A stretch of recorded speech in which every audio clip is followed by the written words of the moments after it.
Ako po si Lance Joseph Tegada from BSIT 3 or 1-3. Code na topic natin ngayon is HR Employee Management System. Which yung list, gagamitan natin siya ng list.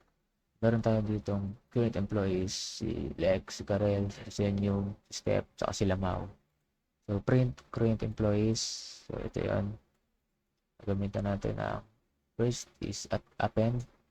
Mag-add tayo ng bagong salta na employee. So, new employee, papa-enter na natin si user.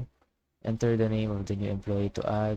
Tapos, current employees, append new employees. Ipapasok natin siya dito sa current employees. So, print updated employees list. Current employees, call out lang. Next is gamitan natin siya ng extend add transferred employees doon sa ginawa natin current employees. So, print new employees from another branch have arrived. Gumagawa ko lang to, mo lang yan. Sariling ano lang.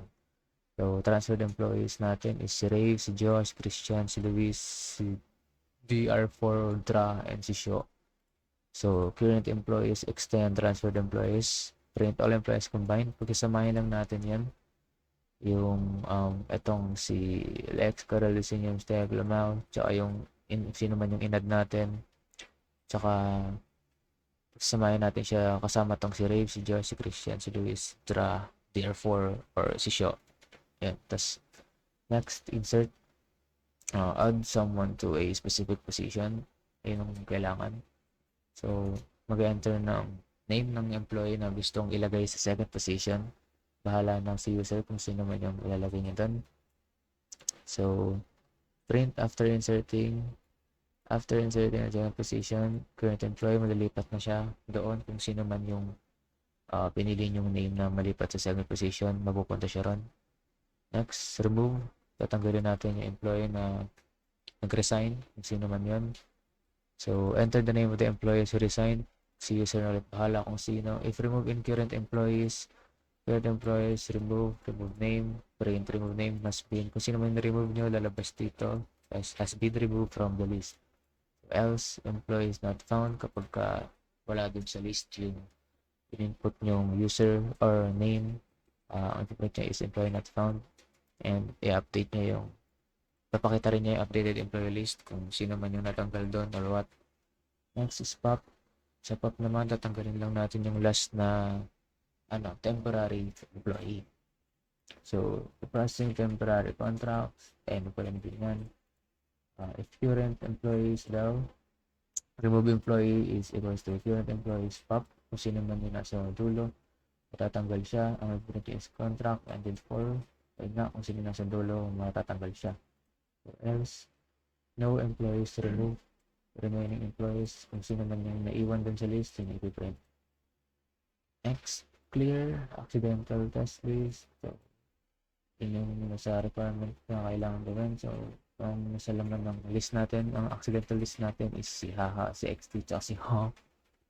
Tapos, print, you created a test list by mistake. So, accidental list yun. So, dito may choice ka, piliin ka kung gusto mo bang i-clear yung list na yon. Yes or no, Y or N, naka-lower, pwede rin. Choice is equals to Y kung nag-yes ka. Accidental list is clear. Tapos print test list cleared. Kapag nag-no ka naman, ang mangyayari is list not cleared. Pang-pito is index, find position of an employee. So, hanapin mo lang kung sino yung kung anong position yung employee na yun. Print current employees, papakita ulit niya yung employees. Tapos find name. Mag-input ka lang kung sinong pangalan yung gusto mong hanapin yung position nila. Kapag nahanap naman nun sa current employees, ang index equals to current employee with index, find name, print F, find name, tapos kung sino man yung name na yon is at position, pang ilang position siya, itong index in the list. Else, pagka mali ka or iba yung input ng pangalan, employee not found in the list. Next, count, pang 8, count employees with the same name. simple lang. Mag-i-input ka lang kung ilang beses, or I mean, mag-i-input ka lang ng name, tapos ipapakita dito kung ilang beses siya lumabas dun sa list. So, kapag nag-input ka dito ng si Rave, mag-appear siya kung ilang beses siya lumabas dun sa list. Next naman is sort. Number 9, arrange employees alphabetically. So, basically, i-arrange lang nito yung mga nasa list. Ayusin lang niya alphabetically, literal. Tapos, i-break niya is employees sorted alphabetically. 10 is reverse. Show most recently hired employees first. So, imbis na nasa dulo, yung huling-huli mong hinar na employee, magbabaliktad lang siya na yung mauna. Kaya, ang i-break naman niya is reverse employee list, most recent first. So, ayun lang.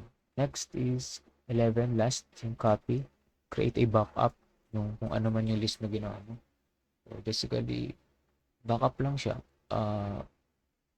Preprint niya is backup copy created successfully. Backup employee list.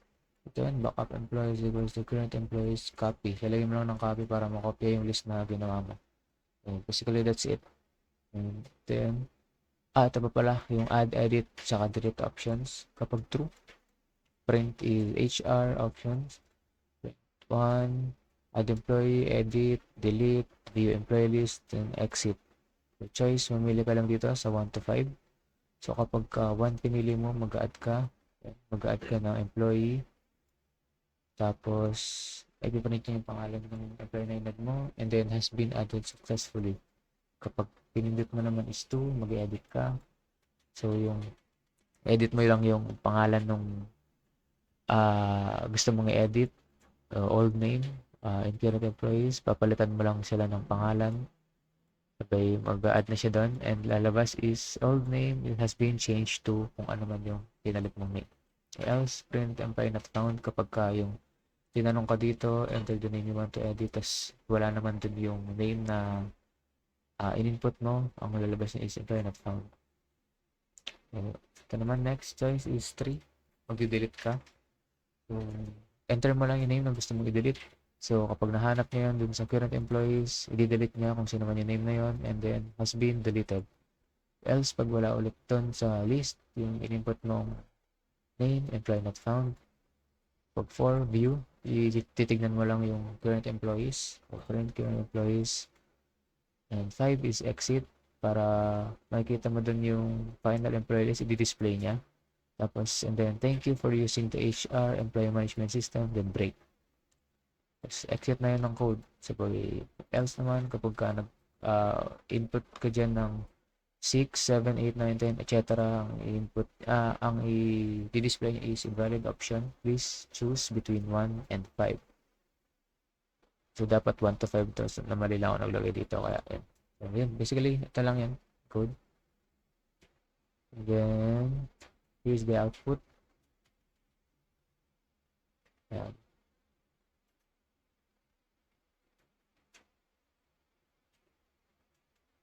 So, ayun lang.